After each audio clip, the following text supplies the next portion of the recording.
Donald Trump isn't even residing in the White House yet, but already the president-elect appears to be saving American jobs.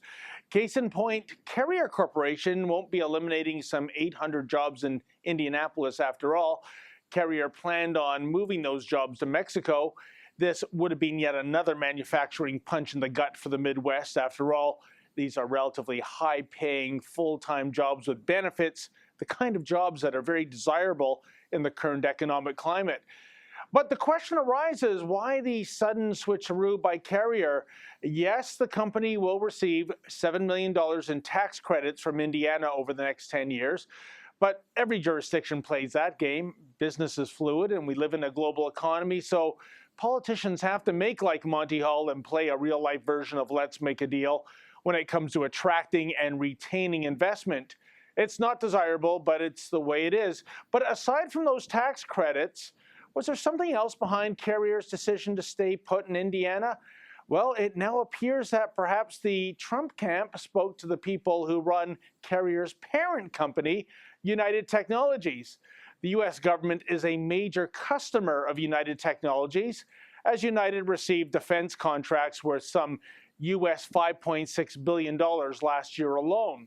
So is it outrageous to suggest that maybe Trump's people gently reminded the people at United Technologies about those multi-billion-dollar contracts? After initially denying there was any quid pro quo agreement, United Technologies chief executive Greg Hayes recently suggested that United's contracts with the federal government were indeed a factor in its decision to keep the Carrier plant in Indianapolis. Well, what do you know? I think in the business world, this is what's known as using leverage.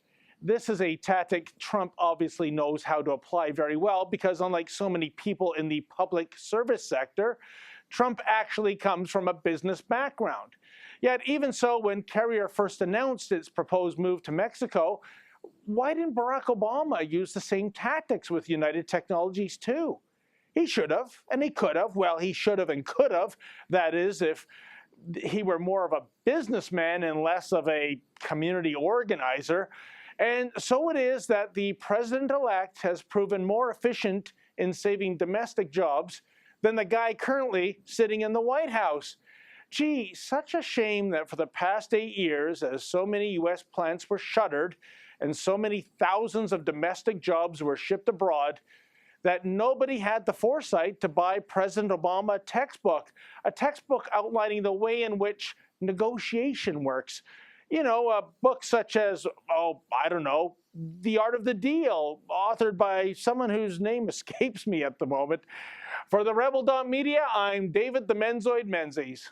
Like what you just saw? Then click subscribe below and never miss another Rebel video.